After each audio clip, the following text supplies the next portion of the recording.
Pues vamos a responder, como quedamos ayer, todas las preguntas, hasta donde alcance el tiempo. ¿No quedaron pendientes? No. Entonces vamos por la izquierda. Los dos. Muy buenos días, presidente. Gerardo Suárez, reportero en el Heraldo de México. Quiero preguntarle, las ciudadanas y los usuarios del Seguro Popular están todavía muy confundidos acerca de la creación del INSABI y nadie se les ha acercado a decirles que ya está en funcionamiento este instituto, ni qué va a pasar con el tratamiento de sus padecimientos. ¿Qué hará al respecto el gobierno para aclarar esta situación? Y si me permite otra pregunta después. Sí, es muy buena la pregunta, porque en efecto ya no existe el llamado Seguro Popular, que para mi manera de ver las cosas y por la experiencia, visitando centros de salud y hospitales, el Seguro Popular ni era seguro ni era popular. No se garantizaba el derecho a la salud. Ahora lo que se ha decidido es que se pueda otorgar, proporcionar atención médica y medicamentos gratuitos a todos los mexicanos. Desde luego, hay dos servicios que se prestan desde el sector público: el que atiende a derechohabientes, el ISSSTE, el seguro, y este nuevo servicio que va orientado a dar atención a quienes no cuentan con seguridad social, a la población abierta, que es la más pobre, la más necesitada. Estamos hablando de casi el 60% de los mexicanos que no tienen seguridad social. El propósito es que todo el que se enferme,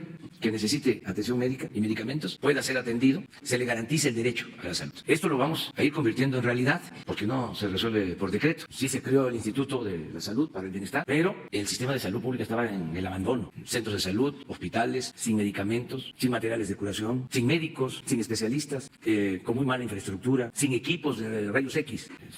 Abandonado por completo el sistema de salud. Entonces se transferían recursos para el llamado Seguro Popular a los estados y no se administraban bien, no en todos los casos, para no generalizar y herir susceptibilidades, pero en algunos casos hasta se desviaban esos recursos, es decir, no se utilizaban para la atención médica y los medicamentos, sino con otros propósitos. Había muchísima corrupción en la compra de medicamentos. Aquí lo vimos, todavía estamos batallando con eso, porque 3, 4 distribuidoras, ni siquiera laboratorios, vendían el 70% de todas las medicinas que compraba el gobierno. Estamos hablando de alrededor de 70,000 millones de pesos. Entonces todo esto se ha ido atendiendo, hay resistencias porque existían estos monopolios, ha habido campañas para hablar de desabasto, de falta de medicamentos, han hablado de falta de medicamentos para niños con cáncer, enfermos de SIDA, todo eso. Bueno, tuvimos que comprar medicamentos en el extranjero. Estamos padeciendo de boicot de parte de los que manejaban este gran negocio. Entonces nosotros pensamos que si se termina la corrupción, con el mismo dinero nos va a alcanzar para entregar todos los medicamentos, para cumplir lo que establece el artículo 4 de la Constitución, el derecho del pueblo a la salud. Y estamos también trabajando para que se contraten médicos, para que se utilice la infraestructura y se pueda dar servicio a las 24 horas en los hospitales. Esto lo está haciendo, por ejemplo, el Seguro Social. Queremos también mejorar todo el sistema en el ISSSTE y la atención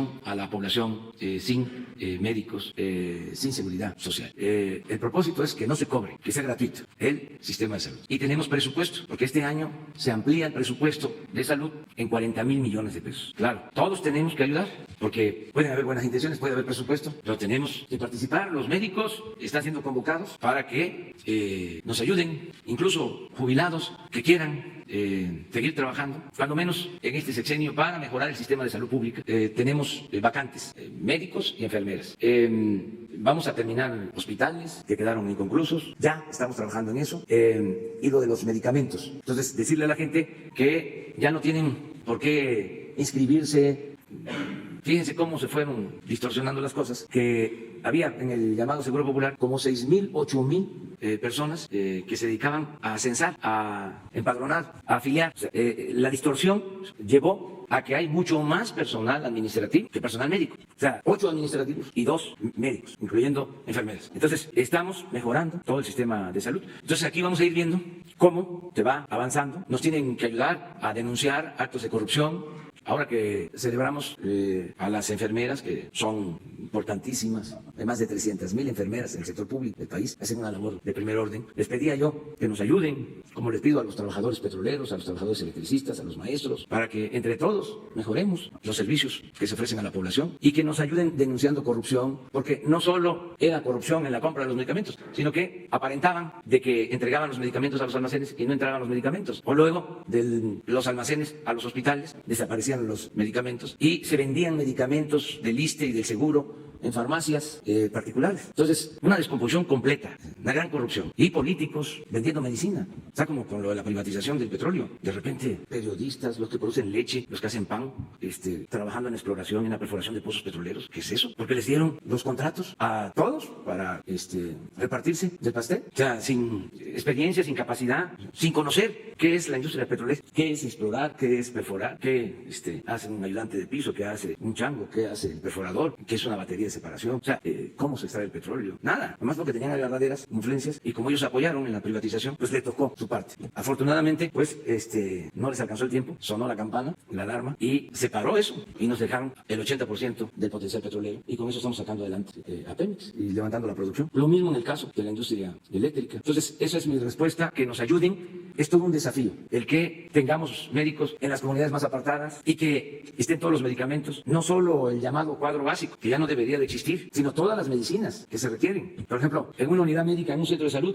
el llamado cuadro básico contemplaba 120 claves, se le llama a los medicamentos, 120, nada más. En un hospital, 300, un hospital de segundo nivel, un hospital ya de tercer nivel, 600, 800, 1000 claves. Hasta en esa normatividad se advierte una discriminación, o sea, enfermos que tienen derecho solo a un número determinado de medicamentos, si viven en las comunidades más apartadas. Y el que vive en la ciudad sí tiene posibilidad de contar con todos los medicamentos y además con todos los servicios médicos. Uno de los problemas que tenemos es que los especialistas no quieren ir a trabajar a las comunidades más apartadas. Hay hospitales del IMSS Bienestar que no tienen pediatra porque no hay pediatras. Estamos resolviendo eso. Decidimos pagarles más a los que trabajan en las comunidades más apartadas. Que el que quiera trabajar aquí en la Ciudad de México o en las ciudades, pues tiene derecho. Nadie está obligado a irse a trabajar a las comunidades apartadas. Puede quedarse a trabajar aquí, pero que gane más el que trabaje en Chiapas, el que trabaje en Oaxaca, el que trabaje en la Tarahumara. Eso es lo que estamos haciendo. Entonces, hay vacantes en el seguro, vacantes en el sistema de salud, hay incluso competencia para poder conseguir a los especialistas. Hay gobiernos estatales que les ofrecen trabajo en condiciones, vamos a decir, adecuadas, pero cuesta, porque también esto es parte de la decadencia del modelo neoliberal. Dejaron de formar médicos, especialistas. Tenemos menos médicos en México de los que necesitamos por la política que llevaron a cabo de rechazar a los jóvenes que querían ingresar a las universidades y en particular a las escuelas de medicina, con la mentira de que no pasaban el examen de admisión. Pues ahora estamos padeciendo de que no tenemos los médicos que requiere el país. Son de estos saldos negativos que nos heredaron, que dejó el llamado neoliberalismo. Ahora, aquí adelanto, el lunes próximo vamos a dar a conocer ya la convocatoria para la Escuela de Medicina y de Enfermería, la universidad que se va a establecer en la Ciudad de México. Esta es una iniciativa del gobierno de la Ciudad de México, de Claudia Sheinbaum. Entonces, aquí van a venir los que están conduciendo este plan para explicar a cuántos alumnos se van a recibir, qué capacidad va a tener la universidad. Hace unos días estuve en Puebla y escuché que el gobernador de Puebla va a hacer lo mismo, una escuela de medicina y de enfermería, porque necesitamos médicos y necesitamos enfermeros. En tanto tenemos todos los médicos, se forman, que va a llevar tiempo, lo tenemos que hacer, aunque ya no nos toque a nosotros ver los graduados, pero tenemos que resolver este problema del país. En tanto, estamos convocando a jubilados, a muchos médicos que están trabajando en consultorios particulares. Hay muchos consultorios, no quiero hacer competencia desleal, pero en farmacias hay muchos médicos. Entonces, los necesitamos y hago el llamado, pues, que nos ayuden. Hay muchos que son de los estados de la República, incluso de municipios, que regresen a sus estados, a sus municipios. Se les garantiza su trabajo, sobre todo si son especialistas, que son los que más necesitamos para el sistema de salud. Solo si harán alguna campaña casa por casa o algo para acercarse a la gente. Sí, va a haber información, hace falta información. O sea, por eso es buena tu pregunta. Vamos a seguir hablando. O sea, que la gente no debe de preocuparse. Si estaba inscrita en el Seguro Popular, pues va a seguir recibiendo y mejor su servicio médico. Para eso es este plan. Buenos días a todos. Presidente, Alberto Morales, del periódico Universal. Presidente, quiero preguntarle cuál es la estrategia o qué están haciendo para profesionalizar y detectar malos elementos en las policías locales. Tengo entendido que en el gobierno federal ya había un programa piloto para poner el acento en este tema. Se lo pregunto porque ayer el secretario de Seguridad Pública capitalina reconocía que por lo menos 12 elementos se están dedicando a la extorsión aquí en la Ciudad de México. ¿Cuál es el análisis o cuál es la información que le dan en el Gabinete de Seguridad sobre el tema de policías que pues no están actuando conforme a la ley? Sí, hay un trabajo de coordinación con los gobiernos estatales. La Asociación de Gobernadores aceptado tratar este asunto. Ellos están haciendo un esfuerzo por depurar a los policías, por mejorar la situación de los policías y nosotros estamos en la mejor disposición de ayudar, sobre todo en lo que tiene que ver con la capacitación. Siempre se hace los métodos de capacitación que se están aplicando ahora para los nuevos ingresos en la Guardia Nacional.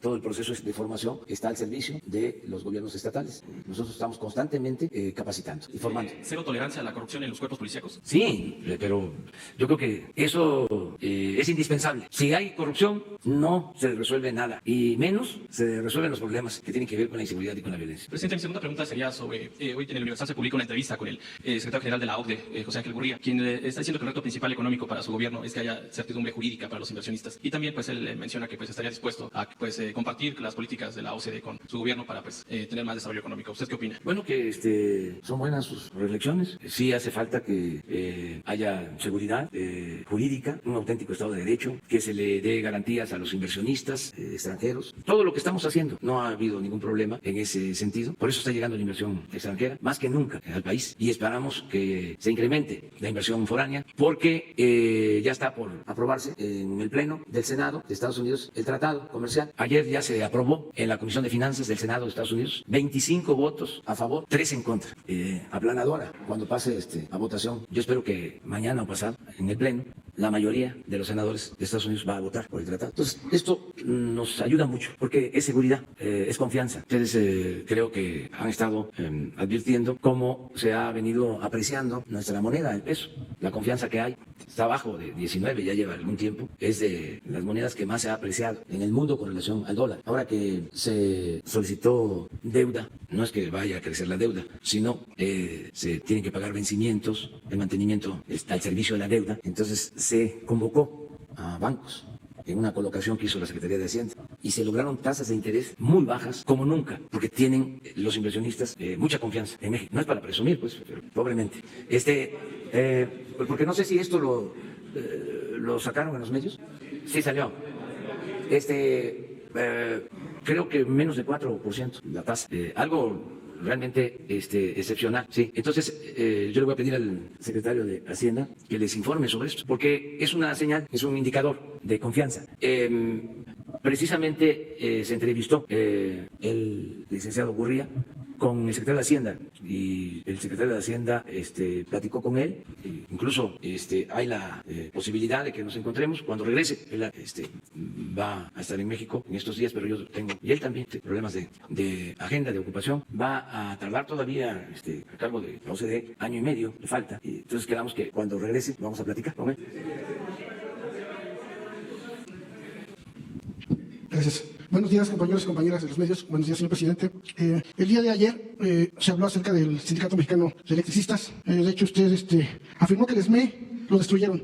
Este año hay cambio de su secretario general, que es Martín Esparza, y se piensa reelegir. Lleva 15 años como secretario general y ya antes venía ocupando otras carteras, es decir, prácticamente nunca ha trabajado. Encima de eso, modificó los estatutos sindicales para que la duración en el cargo fuera por 5 años en lugar de 2, como estaba establecido desde los años 30 del siglo pasado. Simultáneamente a su cargo como secretario general, es miembro del Consejo de la Administración de la empresa transnacional Fénix, lo que lo convierte en el representante de los trabajadores y de la empresa al mismo tiempo. Es juez y parte, conflicto de intereses. Aún así quiere la elección ocupando ambos puestos. En junio del año pasado hubo elecciones para cambiar a la mitad del comité y hay una demanda por fraude electoral que no avanza. El elefante reumático no camina. Sin embargo, en cuestión de días le dieron la toma de nota tanto del proceso electoral como de la reforma de estatutos sindicales. Aquí no hubo elefante reumático, al contrario, un veloz correcaminos. Ahora en 2020, que habrá elecciones para elegir al secretario general, puede suceder lo mismo, que le den su reconocimiento y las demandas estén nuevamente congeladas. ¿Por qué no se agiliza el proceso de la demanda? ¿Por qué se permite que un miembro representante de la empresa Fénix sea también el representante de los trabajadores de esta misma empresa? Si es cierto que este gobierno no protege a dirigentes, ¿por qué en cuestión de días le dan la toma de nota a la reforma de estatutos sociales y al comité y en 6 meses no avanza la demanda de estos trabajadores? Esa sería mi primera pregunta. Sí, pues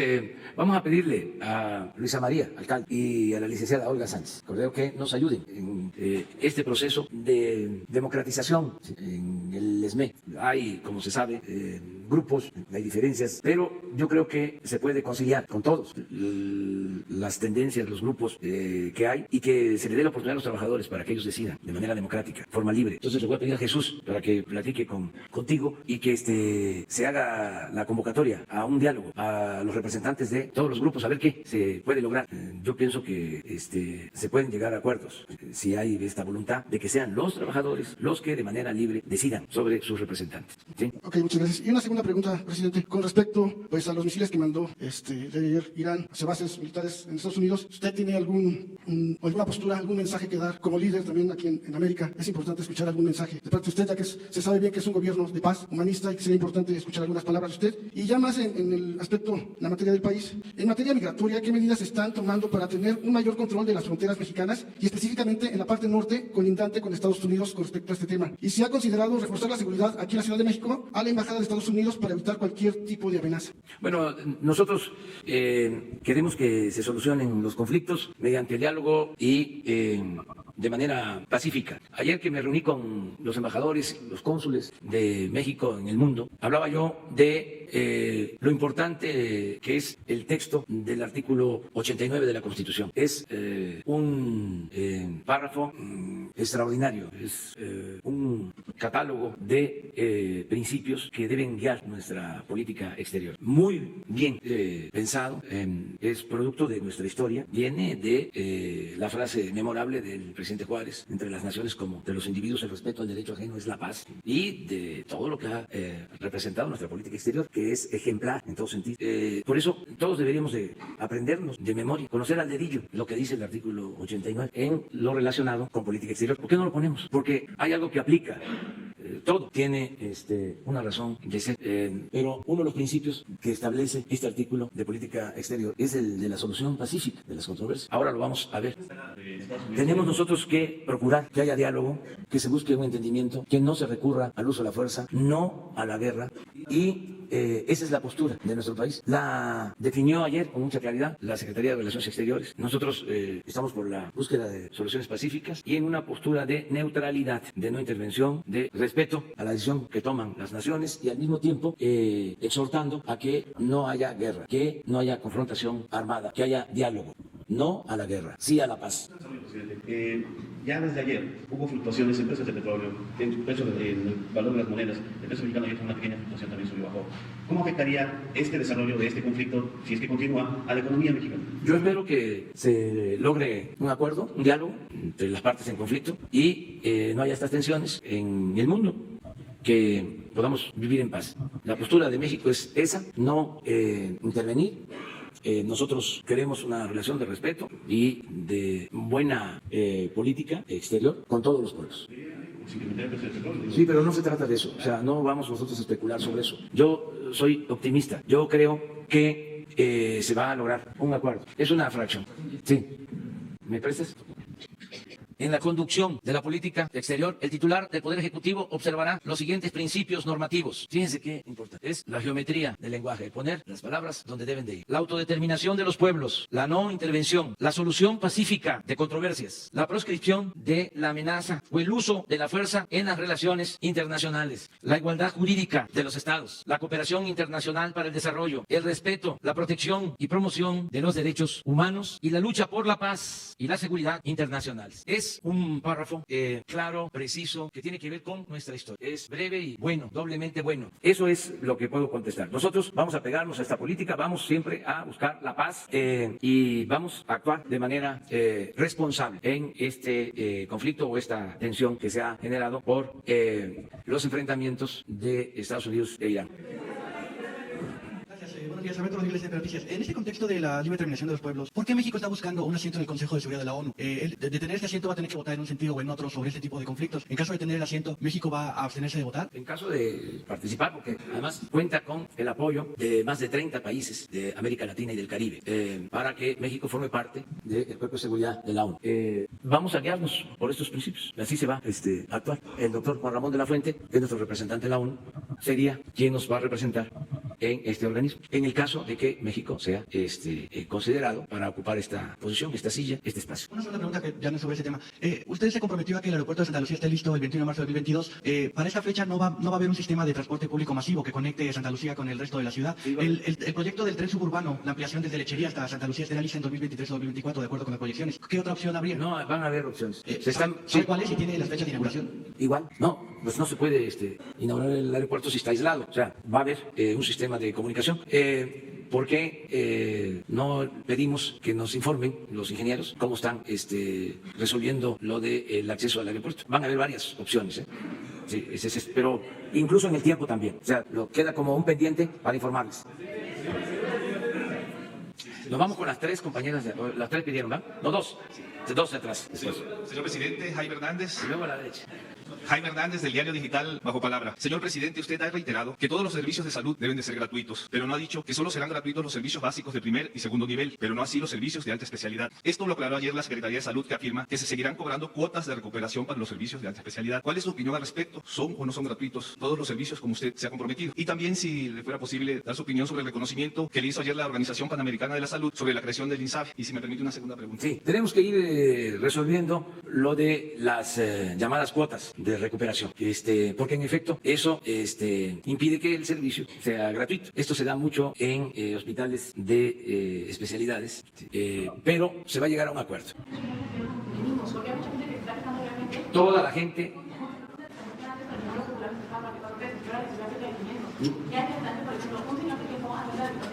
Su mamá que ha fallecido, que iban a aplicar los estudios. Sin embargo, como no es una señora al estudio, no le quieren tampoco entregar el cadáver. Todo el apoyo. Pero eso que tú estás planteando debe de ser atendido de inmediato. Pues todos los servidores públicos tenemos que atender a la gente y no tienen que pagar ni por la atención médica ni por los medicamentos. Y hay resistencias, porque también los que manejaban las cuotas, a veces, y no todos, hacían mal uso de esos recursos. O sea, estaba podrido el sistema de salud pública. Entonces, como se están llevando a cabo estos cambios, hay resistencias. Yo he constatado de que en algunos hospitales de ISSSTE le dicen a pacientes, no hay medicamentos por la austeridad. Hay una política porque tenían establecido un negocio, había lucro. Entonces estamos limpiando de corrupción. Entonces por eso pido el apoyo de la gente. Si esos casos se dan, de inmediato se atienden. Imagínense que se muera una persona y que no se permita que salga al cuerpo, ¿sí? Si no paga. O sea, el que hizo eso actuó de manera ilegal. No solo de forma inhumana, de manera inmoral, sino también ilegal. Pero van a seguir dándose estos casos y van a seguir señalándose en los medios, ¿sí? Porque van a mantenerse las resistencias a que estas cosas cambien. Acabar con la corrupción lleva algún tiempo. Lo importante es no rendirnos. Se acaba la corrupción porque se acaba. O sea, ya que se entienda. Nos va a llevar tiempo porque van a haber estas resistencias, pero las vamos a ir superando. Y por eso estoy aquí todos los días. Y si ustedes me traen, además les pido a ustedes y a la gente, a todos los ciudadanos, que me traigan los nombres y en dónde es que subieron la cuota de 70 a 500 pesos. A ver, ¿dónde? ¿Quién lo hizo? O sea, sí, Hospital General de México, pero eso es una abstracción. O sea, necesitamos nombre, quién fue el que padeció de este abuso. O sea, que nos ayuden, porque ahora le van a dar mucho vuelo a todas estas denuncias. Es natural. No quieren que se terminen con estas lacras. Entonces, necesitamos todos ayudar. ¿Pero qué hacemos? ¿Regresamos al Seguro Popular? ¿Volvemos a entregar el dinero y que todo quede igual y que no haya medicinas y que unos cuantos se roben el dinero de las medicinas? No, nos va a costar. Esto es como una carrera de obstáculos. Perdón, presidente, sobre el reconocimiento que le hizo la organización. Pero vamos a ver, deja que termine, pero vamos después dos y tú tres. Sí, sobre el reconocimiento que le hizo la Organización Panamericana el día de ayer sobre el INSABI. Sí, está bien, pero todavía no lo merecemos. Ok, me permite la segunda pregunta. En el primer año de su gobierno se ha incentivado a los productores del campo con apoyos. Ahora, con la firma del Tratado de Libre Comercio, ¿qué opinión le merece de su gobierno si ya están listos los productores para incursionar en nuevos mercados? Sí, porque ahora los productores mexicanos tienen apoyo. El tratado, cuando inicia, tiene, entre otras fallas, yo creo que la principal falla del tratado original fue el que hubo una apertura indiscriminada, sin límites estratégicos, y se puso a competir al productor nacional con el productor del extranjero, sobre todo con el productor de Estados Unidos, en condiciones de desigualdad, porque el productor del extranjero, el productor en Estados Unidos, y eso debe saberse, porque los conservadores satanizaron el subsidio, los productores del extranjero reciben subsidio. En Estados Unidos los productores reciben como el 80% de su costo de producción en subsidios. Entonces el productor en México está abandonado a su suerte, no tenía nada. Entonces pusieron a competir en condiciones de desigualdad a los productores. Por eso se cayó el campo. campo, se cayó la producción en el campo, por eso se despobló el campo, por eso el fenómeno migratorio. Entonces, ¿qué estamos haciendo nosotros regresando al campo, apoyando a los productores? ¿Cómo? Precios de garantía. Ya empezamos con eso, porque también hemos elegido cómo ayudar más, cómo ser más eficaces en el apoyo al campo, porque pueden haber 30, 40, 50, 100 acciones de apoyo al campo, pero se dispersan estas acciones, se pulverizan cursos, no se tienen resultados favorables. Entonces decidimos, a ver, ¿cómo ayudamos? Entonces hemos escogido primero el de precios de garantía, el que haya precios, porque también tiene que haber crédito, tiene que haber fertilizante, tiene que haber agua, tiene que haber mecanización, tiene que haber semillas, en fin, todo lo que se requiere, comercialización, pero el que mucho abarca poco aprieta. Entonces decidimos apoyar con precio de garantía, en maíz, en frijol, en arroz, en trigo, en leche, en básicos. Así comenzamos. Entonces ya no se va a comprar o no va a vender el productor a 3,000 pesos la tonelada de maíz, como les pagaban, sino casi 6,000 pesos, 5,600 pesos la tonelada de maíz. Esto es importante. Y lo mismo en el caso del frijol, en el caso del arroz, y en el caso de la leche, y el trigo harinero. Bueno, eso es algo importante. Lo otro que vamos a hacer, que lo informo, es que vamos a entregar los fertilizantes a los productores pequeños. Ya tomamos la decisión de desarrollar y de operar las plantas de fertilizantes que se compraron en el sexenio pasado. Ya saben ustedes la historia, ¿no? Ya para qué la recordamos aquí. Hubieron actos de corrupción, se tiene una deuda todavía por esas plantas de cerca de $1,000 millones. Pero, ¿qué hacemos? Dejamos que se arruinen, no las ponemos a producir, las vendemos y de todas maneras tenemos que pagar la deuda. Entonces ya tomamos la decisión de que las vamos a poner a producir para tener fertilizante. No vamos a lograr tener todo el fertilizante que consumimos en el país. No está de más recordar que hubo un tiempo antes del neoliberalismo que producíamos en México todo el fertilizante que se consumía, pero con la privatización se acabó. Y ahora estamos importando prácticamente todo el fertilizante que consumimos. Por eso fue muy extraño de que después de esa política privatizadora, en el sexenio anterior hayan decidido comprar las plantas que se habían privatizado. O sea, de privatizadores regresaron a estatistas por los negocios. Todo esto ya sabemos qué pasó. Bueno, ya tomamos la decisión de echarlas a andar, todas estas plantas, y vamos a tener fertilizante muy barato, muy barato para los productores pequeños, de básicos, que sí les vamos a garantizar. En el caso de Guerrero ya se entregó el año pasado el fertilizante gratuito. Este año lo mismo. Se va a ampliar a Puebla, se amplía a Tlaxcala y así vamos a ir avanzando. Procurando también que sea un fertilizante que no afecte el suelo. En eso estamos. Pero es otra forma de apoyar por lo que tiene que ver con el campo. Son dos acciones importantes, precios y fertilizante. Abono, dice la gente. Muy bien, vamos a ver. ¿Sí? Buenos días, presidente. Lorena Ríos, de Bloomberg News. Un par de preguntas en materia energética. ¿Nos pudiera confirmar la información que reporta hoy Reforma sobre la reactivación de rondas petroleras este año?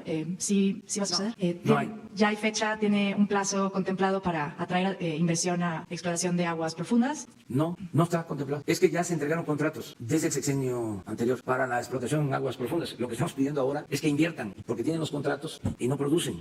Entonces, ¿cómo les vamos a dar nuevos contratos si no están invirtiendo? Debe de quedar muy claro. Se aprobó la reforma energética. Se les entregaron 110 contratos a empresas particulares, nacionales y extranjeras, para explotación de petróleo en tierra, en aguas someras y en aguas profundas. Bueno, de esos 110 contratos, que llevan 4 años, un poco más, solo se están produciendo alrededor de 10,000 barriles, de 1,735,000 barriles que se extrayeron ayer. De 1,735,000 barriles que se extrayeron ayer, solo 10,000 son extraídos por las empresas que recibieron los contratos. Fue un rotundo fracaso la llamada reforma energética. Si no intervenimos con Pemex, se hubiese desplomado por completo la producción en Pemex, hubiese fracasado por completo la empresa y estaríamos metidos en una situación gravísima en lo económico y en lo financiero. Es decir, uno de los logros del gobierno en este año, un mes que llevamos, es que salvamos ya a Pemex y se recuperó la producción petrolera. Por primera vez en 14 años no se cayó la producción de petróleo. O sea, fue un extraordinario logro por la buena administración en Pemex, por el trabajo de los técnicos petroleros y de los trabajadores.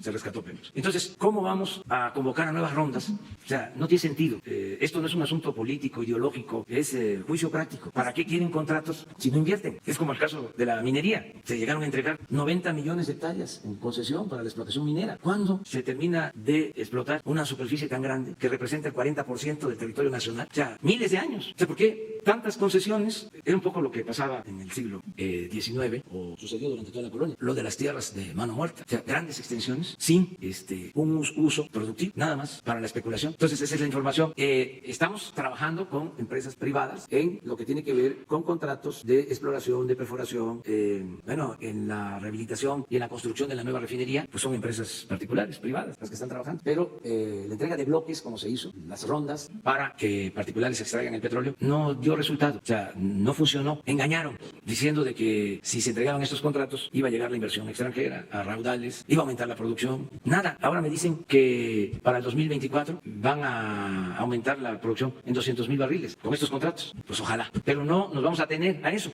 porque si nos hubiésemos confiado a esas declaraciones, declaraban los altos funcionarios del sector energético de que íbamos a estar produciendo 3 millones de barriles diarios por la reforma energética. Y todavía no he escuchado a nadie de los apoyadores de esa reforma que ofrezca una disculpa a los aplaudidores, a los que, bravo, esto sí es modernidad. Ahora sí, México se pone a la altura del mundo. No hay autocrítica, es como si nada hubiese pasado. Es cosa de revisarle sus columnas, digo, con todo respeto.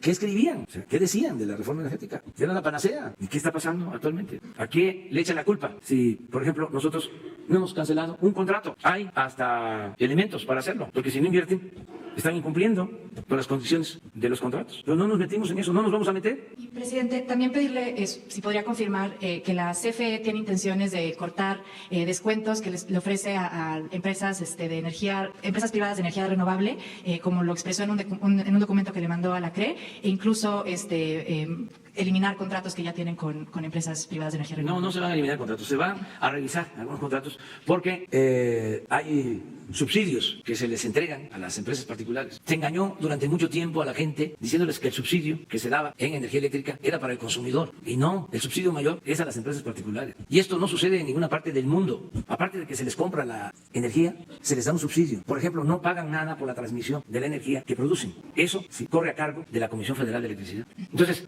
no vamos a hacer nada arbitrario. Estamos revisando todo esto que fue muy dañino para el interés general, para el interés público. Queremos nosotros competencia, libre mercado, no estas condiciones de privilegio. A pesar de que pudiera afectar al sector de energía renovable. Es que no va a afectar, porque nosotros vamos a impulsar mucho la generación de energía eléctrica con recursos renovables. Por ejemplo, sí, vamos a rehabilitar todas las hidroeléctricas. Y esa es la energía renovable más limpia y más barata. Lo único que se va a hacer ahí es modernizar el sistema de las hidroeléctricas, el sistema de generación de energía, sobre todo con turbinas de mejor capacidad. Cuando se construyeron estas hidroeléctricas no se tenía la tecnología que ahora se tiene en el mundo. Entonces se puede generar más energía con la misma agua en las mismas hidroeléctricas y es energía limpia, renovable. Y va a haber todo un plan para eso. Y nos estamos poniendo de acuerdo con el sector privado. Les informo que vamos a presentar un plan de inversión conjunta, inversión pública-privada del sector energético, que incluye Pemex y que incluye la Comisión Federal de Electricidad. O sea, y se va a definir en qué campos se puede invertir. ¿Cuándo sería esta? Yo creo que a más tardar a mediados de febrero. Ya se está trabajando en los proyectos. Y ya por último, última pregunta. En el caso del gasoducto Tuxpan-Tula, en caso de que la empresa TC Energía se oponga al desvío del gasoducto, ¿qué medidas contemplaría tomar el gobierno? ¿Y tiene contemplado el gobierno desviar otros gasoductos? Gracias. Pues en este caso se va a convencer de que se busque otro trazo. Todavía no trabajan en el trazo original porque la gente no lo permite. Y en este caso la gente tiene razón. Por lo general siempre el pueblo tiene la razón. A veces se molestan mis adversarios. Dicen que hablo del pueblo bueno. De lo que no tengo duda es de que el pueblo es sabio, de que el pueblo sabe lo que conviene y lo que no conviene. Y a veces sabe más que nosotros. ¿Por qué se oponen? Ahora estuve en Pahuatlán. Porque esos señores que dieron las concesiones en el gobierno anterior y la empresa también, no les importó pasar el trazo por lugares sagrados para la gente, por un cerro que es sagrado. Entonces es una falta de respeto, una insensibilidad. ¿Cómo se va a permitir eso? Pero también el contrato, que estaba hecho a modo, yo no sé si había frontera entre empresas y autoridades, yo creo que no, pasaba lo que sucedía con la delincuencia. Resulta que en el contrato, si no se construye la obra, el gobierno paga, o sea, tiene que pagar el gobierno. Entonces la empresa se desatiende porque de acuerdo al contrato hay que pagarle. Eso es lo que estamos revisando. Entonces, buscar la forma de hacer un trazo distinto, no afectar estos sitios sagrados. Y se puede, porque además necesitamos en esa zona, como en todo el país, la energía eléctrica. Ahora que fui por allá, a Pahuatlán, a la Sierra de Puebla, de Hidalgo, nos piden subestaciones porque tienen muchas fallas en el sistema de energía eléctrica. Y es por eso, porque nos falta plantas para la generación de energía y para tener esas plantas se requiere el gas para producir la energía eléctrica. Estamos convenciendo para que, sin afectar estos sitios sagrados, se logre un trazo distinto, aceptado por todos y se puede con el diálogo. ¿Cuántos gasoductos más deben de ser desviados bajo este mismo? No, el caso que tenemos más emproblemado es ese gasoducto. En los otros no hay problema. Ya el gasoducto, por ejemplo, del Golfo, pues ya está por funcionar. Ahí ya estaba hecho el gasoducto. Ahí es también una paradoja. Fue el gasoducto que se construyó cuando se decía que se iba a administrar la abundancia y que íbamos a vender gas a Estados Unidos. Y se hizo Cactus. Y se hizo ese gasoducto, Cactus Tamaulipas, Cactus Reynosa. Ahora, ese gasoducto que estaba para llevar el gas va a ser utilizado para traer el gas. Entonces, es otra estrellita más, ¿no?, para los que manejaron el sector energético. Presidente, y el costo de la cobertura petrolera que acaba de comprar Hacienda para proteger el precio del petróleo no se hizo público. Esta es la primera vez en muchos años que eso ocurre. ¿Nos pudiera proporcionar el precio? ¿Cuánto costó la cobertura petrolera? Sí, le pedimos al secretario de Hacienda, ¿sí?, que les informe. Sí. Y que se aproveche para informar también sobre la deuda, porque leí algo, como se pusieron en el mercado estos bonos, de inmediato salieron a decir de que estábamos endeudando, ¿no?, al país. No, que no iba a haber deuda, y no es deuda, es la reestructuración de la misma deuda que traemos. Pero sí terminamos el año, ¿se acuerdan que quedamos, que lo íbamos a ver? Terminamos el año sin aumentar la deuda. Terminamos este año con 0.1 abajo del PIB, de lo que fue el 2018. Muy poquito, pero no bajó un poquito. Estamos hablando de que debe de significar pues como unos 2.000 o 3.000 millones, menos, en términos cuantitativos. Presidente, buenos días. Lidia Arista, reportera de Grupo Expansión. Quisiera preguntarle sobre el Banco del Bienestar. Yo sé que nos explicó sobre esto el lunes, sin embargo han quedado muchísimas dudas respecto de dónde van a salir los recursos. Usted mencionaba que son de un ahorro. En este sentido, ¿de qué secretaría específicamente saldrían estos recursos? Ya están etiquetados para este año. Y luego, en la construcción de estas unidades, no son muchas, 3 por día. ¿Va a alcanzar el tiempo? ¿No es arriesgado comprometerse a construir más o menos 100 al mes? Ya lo decía usted. Esa sería la primera pregunta, por favor. Sí, es todo un reto, es un desafío, pero es una necesidad. Eso es lo mismo. Si no hubiese intervenido el sector público, el Estado, los tecnócratas quisieran que desapareciera el Estado, que se diluyera el Estado, que todo quedara al mercado. Esa era la concepción neoliberal, entre otros criterios. Claro, también de manera muy hipócrita, porque sí usaban al Estado cuando se trataba de rescatar a las instituciones financieras en quiebra. Por ejemplo, usaban al Estado para el FOBAPROA. Eso sí, pero el Estado no podía cumplir su responsabilidad social. No estaba para eso. Incluso se violaba la Constitución. El artículo 25 de la Constitución establece que el Estado debe promover el desarrollo. Pero todo eso estaba empolvado, se había dejado de lado. Si no es por el Estado, si no es por la Comisión Federal de Electricidad, no se hubiesen electrificado los pueblos de México, porque las empresas particulares iban a buscar electrificar las ciudades. No iban a llevar las líneas de electricidad a los pueblos. Tenemos el 97% del territorio electrificado por la Comisión Federal de Electricidad, por el Estado. El otro ejemplo, contrario, se les dejó a los particulares la comunicación por Internet y telefónica. Desapareció el Estado. ¿Cómo estamos en comunicación? 75% del territorio no tiene Internet. Los particulares, las empresas de comunicación, aún con la reforma estructural a la comunicación, a las telecomunicaciones, ¿se acuerdan? ¿Creen ustedes que si no interviene el Estado va a haber Internet para todos? No, porque ¿dónde están? ¿Dónde compiten? Porque ahora ya ni siquiera hay competencia, a pesar de la ley. Y los institutos, ¿cómo le llaman al monopolio? Sí, tiene un eufemismo, preponderancia. Eso es para el nuevo diccionario que estoy haciendo. La preponderancia. Los recursos, o sea, ya sí, no, pero es que es muy interesante esto. Entonces, ¿qué se creó? Sí, ya una empresa de Internet para todos. Nos va a significar una inversión de 10,000 millones de pesos. Es una empresa filial a la Comisión Federal de Electricidad que va a utilizar toda la infraestructura que tiene la Comisión Federal de Electricidad, todos los cables, la fibra óptica, y vamos a garantizar que haya Internet en todo el territorio y telefonía celular en todo el territorio. O sea, ¿por qué? Porque el Internet es fundamental. Esa es una gran revolución en las comunicaciones, en la información. Entonces, lo tercero, los bancos. Se acabaron los bancos estatales. No quedaron ninguno. Dejaron uno. Bansefi, un banquito que saben que tenía rentado el servicio de cómputo. Rentar el servicio de cómputo. Bueno, lo que nos están viendo, nos están escuchando, yo creo que nunca habían escuchado hablar de Bansefi. O sea, estoy seguro que más de la mitad no sabía.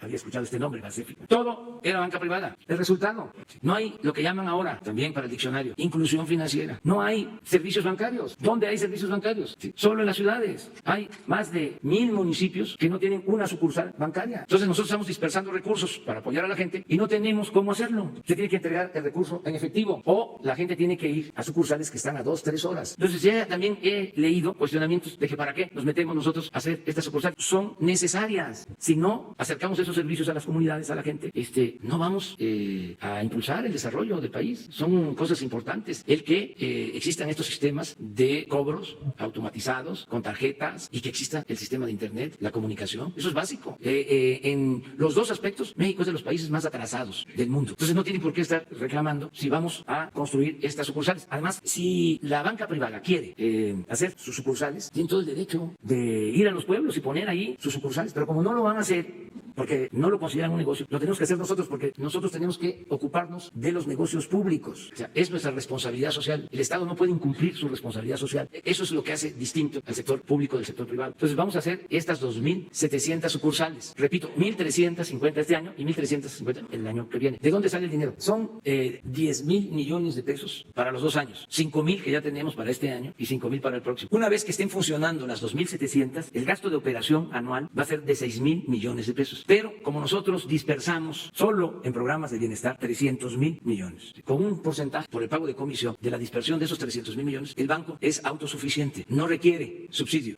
Así es que se va a mantener este banco y va a tener sucursales en todos los pueblos grandes y se va a acercar este servicio a la gente. ¿De dónde salió el dinero? Son ahorros. Es la Secretaría de Hacienda. ¿La Secretaría de Hacienda? Sí. Ya están etiquetados para este año. Ya está, se los transfirió al Banco de Bienestar y el Banco de Bienestar, esos 5.000 millones, mediante un convenio, se los va a entregar a la Secretaría de la Defensa, porque ingenieros militares van a construir, ya están construyendo. Yo les voy a invitar dentro de 2 meses, cuando mucho 3, a inaugurar las primeras. O sea, porque ya están trabajando, se están consiguiendo ya los terrenos y ya se está trabajando, porque tenemos que hacerlo pronto, o sea, a razón de 100 sucursales diarias.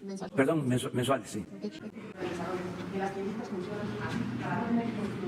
No, consideramos que eso ya se analizó. Esa era otra alternativa.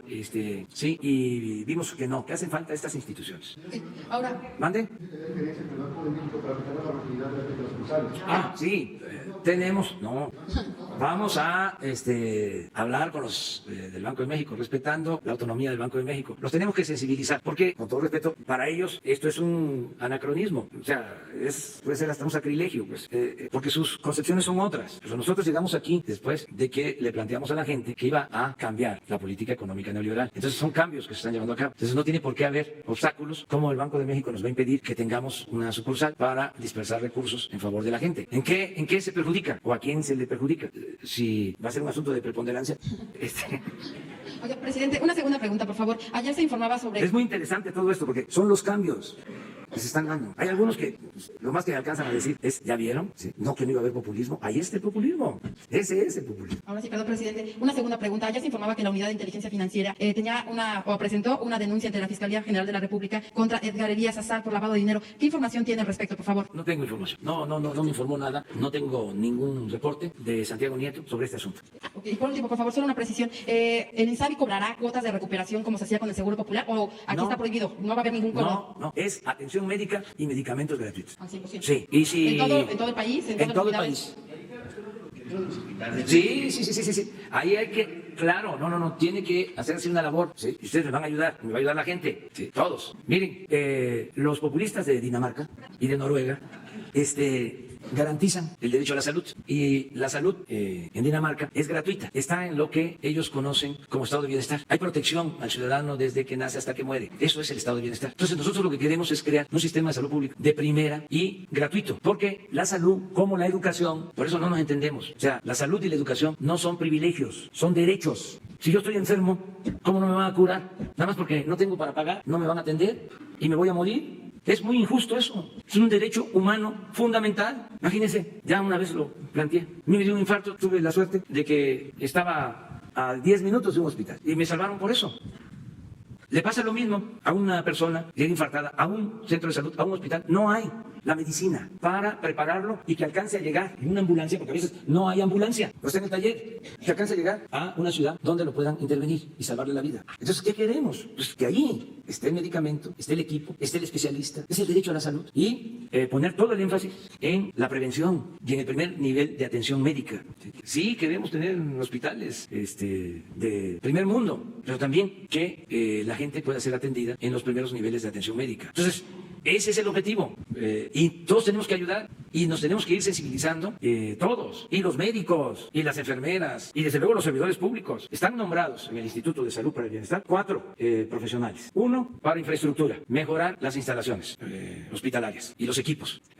2, 1 encargado de medicamentos, exclusivamente para eso. Que no falten los medicamentos y que se distribuyan los medicamentos y que lleguen los medicamentos como llega la Coca-Cola a todos lados. ¿Cómo llega la Coca-Cola y no van a llegar los medicamentos? 3, médicos, enfermeras, especialistas. Hay otro responsable de garantizar que no falten los médicos y las enfermeras. Un día voy a poner aquí sus nombres nombres, sus teléfonos y todo. Falta medicina, aquí estés. Falta médico, estés. Y un cuarto servidor público, el encargado de la administración, porque vamos a regularizar la situación de los trabajadores de la salud. Hay más de 80,000 trabajadores contratados de manera eventual, que llevan años así. Entonces, en el sexenio los vamos a basificar poco a poco. Por eso, este incremento del presupuesto de 40,000 millones de pesos. Pero sí, el propósito es mejorar la salud. Es todo un desafío. Siempre he dicho que dejaron más rezagos en el sector salud que en el sector público, que el sector educativo. Todo el debate del sexenio pasado se cargó a lo de la reforma educativa o a la llamada reforma educativa. Y no se habló del sector salud y lo dejaron maltrecho. Y el sistema educativo no me está generando dolores de cabeza. Lo que más me está preocupando, si les hablo de mis ocupaciones, no solo de mis preocupaciones. La primera, seguridad. La segunda, salud. Lo demás va caminando. Bueno, nos vemos mañana.